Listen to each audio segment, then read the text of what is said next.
नमस्कार मित्रों, हूँ आपनो लोक साहित्यकार तथा हास्य कलाकार लोक साहित्यकार नरेन्द्रसिंह वाघेला मारी यूट्यूब चेनल लोक साहित्य गुजरात में आप सौनु हार्दिक हार्दिक स्वागत करूँ छूँ।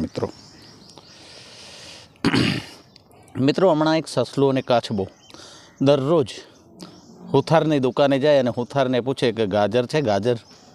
आવું 3 દી 4 દી હાલ્યું એટલે હુથાર કંટાળીને બેઠો હતો ને એ દી હવારમાં જઈને બંને પૂછ્યું ગાજર છે ગાજર ગાજર રાખો અને આ હુથારે ઊભો થઈ અને કાચબાના સસલાના દાંત પાડી દીધા અને પછી ખીજાણો તો એટલે કહી દીધું લે ખા હવે ગાજર। અને બીજે દી બંને હારે આવ્યા પાછા સસલું ને કાચબો અને કે હવે ગાજરનો હલવો છે ગાજરનો હલવો છે ગાજરનો હલવો। ઘરે જાતે નળ ફિટ કરતો હતો અને આ ઘરવાળાને કીધું કે વાંદરી પાનું લાવતો અને ત્યાં તો હાળી ખીજાણીને કે તમે વાંદરા ને તમારું ખાનદાન વાંદરું તમારા ભાઈ બહેન વાંદરા। હવે હું એ વિચારું છું કે નળ રિપેર કરું કે મૂકી દઉં। એક ભાઈના હાથમાં 10 વીંટી પહેરેલી હતી। હવે 10 વીંટી જોઈ એટલે મેં પૂછ્યું કે આટલી બધી વીંટીઓ કેમ?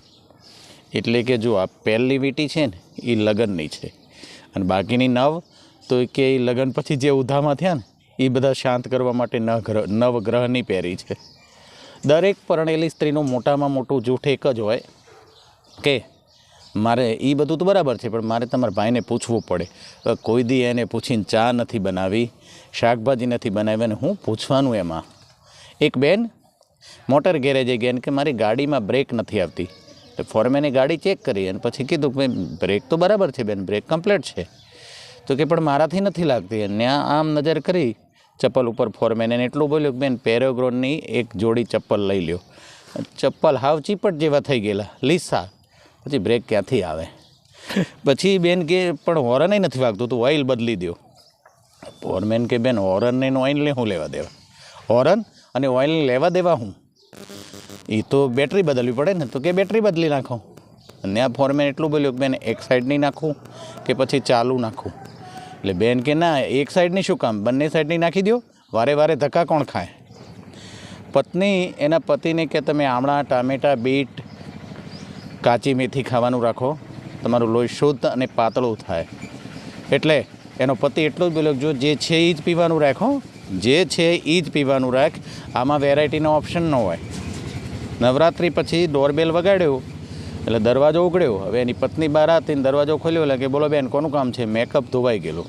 નવરાત્રિ પછી તો મેકઅપ હોય નહીં મેકઅપ વગર નહીં આવી એટલે ઓલાએ પૂછ્યું બોલો બેન કોનું કામ છે? એટલે કે તમારી ઘરવાળી છું શું બેન બેન કરો છો?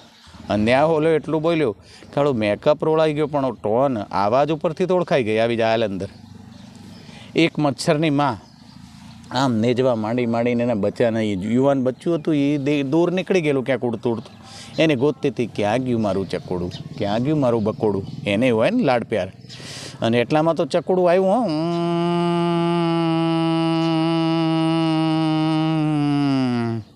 કરીને આવ્યું અને એની માના ખોળામાં બેસી ગયું અને માની ખોળે બેસીને રાજી બહુ થયેલું દાંત બહુ કાઢતું હતું। એટલે મેં આ પૂછ્યું શું કેમ આટલું તો ખુશ થઈ ગયું છે? અને મચ્છરડું એટલું બોલ્યું કે બા આજે હું જ્યાં ગયો ને ત્યાં લોકો મને તાળીઓથી વધાવતા હતા।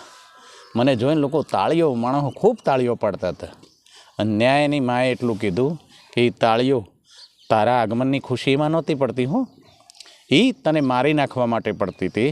તારા બાપને ના કીધું પણ ઉલળીને જતો હતો ને તાળીની ચીપટીમાં આવી ગયો। હવે હું તો વિધવા રહી તારે સહારે મારે જીવવાનું એટલે હવે તું ધ્યાન રાખજે કે કોઈ તાળીની ચીપટીમાં આવી ના જતો। આ સમાજમાં કંઈક આવું જ છે કે બધી તાળીઓ આપણા હારા માટે નથી પડતી હોતી। એક ભાભા એરપેટ ઉપર ગયા મહેણાના અને ત્યાં કર્મચારીએ પૂછ્યું કે બાબા તમને ઇંગ્લિશ ફાવે કે ઇંગ્લિશ ફાવે ને બરાબર? અન બાબા કે પહેલી ધારનું સારું હોય તો દેશીએ ફાવે। બોલ્યો ઇંગ્લિશ ભાષાની વાત કરતો હતો। ડૉક્ટર દર્દીને કે તમે બહુ દારૂ પીવો છો હે તમે બહુ દારૂ પીવો છો? કે ના ના સાહેબ કોક દી કોક મનવર આગ્રહ કરે ને તો ક્યાંક પી લઉં। અને કે આ હારે છે એ ભાઈ કોણ છે? તો કે એ મનવર કરવા નોકરી રાખ્યા છે ને એમને હું 15,000 પગાર દઉં છું અને 4-5 વાર એ મનવર આગ્રહ કરે એટલે હું પી લઉં। મનુ દરરોજ છાપાવાળાની દુકાને જાય અને 4-5 છાપા ફેંદી નાખે એમ વીખી નાખે ને પછી મૂકીને નીકળી જાય। એકદી છાપાવાળો કંટાળ્યો અને એણે કીધું કે જો તું દરરોજ અહીંયા આવે છે છાપા બધા ફેંદે છે એક પણ છાપું તું લેતું નથી કેમ? અને ત્યાં મનુએ એટલું કીધું અંકલ હું તો દરરોજ 3-4 છાપા લઈ જાઉં છું પણ તમારું ધ્યાન ન હોય તો હું શું કરું?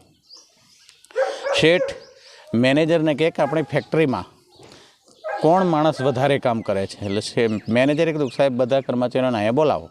બધાને બોલાવે, બધા આવ્યા એટલે એક જણનું કાંડું પકડી અને મેનેજરે કીધું સાહેબ આ ખૂબ કામ કરે છે, આ બહુ કામ કરે છે. કે તમને કેવી રીતે ખબર પડી? તો કે સાહેબ મેં બધાની મોબાઈલ બેટરી ચેક કરી હતી, એની 98% હતી. બાળક એની મમ્મીને કહે મમ્મી 10 રૂપિયા દો. એટલે મમ્મી કે મારી પાસે નહીં જા, તારા પપ્પા પાસે લઈ લે. કે પપ્પા 10 રૂપિયા દો. પપ્પા કે મારી પાસે નહીં જા, તારા કાકા પાસે લઈ લે. કાકા પાસે ગયો કે કાકા 10 રૂપિયા દો. એટલે કાકો કે છૂટા નથી, તારી કાકી પાસે લઈ લે. અને ન્યા બાળક છો કાકીને જઈને કે 10 રૂપિયા છે, 10 રૂપિયા. એટલે કાકી કે હા છે ને આપું. તો કે ને આપીશ નહીં, થાળું નાખજે, તારો બાપ ગુલ્ફીવાળો વયો ગયો આમાં ને એમાં. તો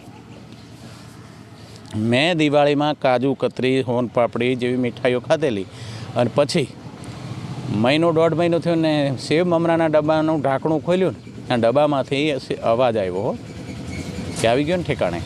અમને ખબર જ હતી કે ભૂતનું ઠેકાણું આંબલી એ થોડાથી જ સારું લાગે, બાકી અમે કાયમ હાલવાના.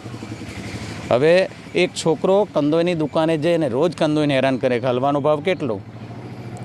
એટલે ઓલો કે ને 80 રૂપિયા. તો બીજે દી ફરી જાય, હલવાનો ભાવ કેટલો? તો કે 80 રૂપિયા. ત્રીજે દી હવે ઓલો કંટાળ્યો એટલે ઓલા છોકરાએ ચોથે દી જઈને પૂછ્યું હલવાનો ભાવ કેટલો? તો ઓલો કે કાલે હતો એટલો. અને છોકરું કહે તો કાલે કેટલો હતો? નમસ્કાર મિત્રો, જય માતાજી.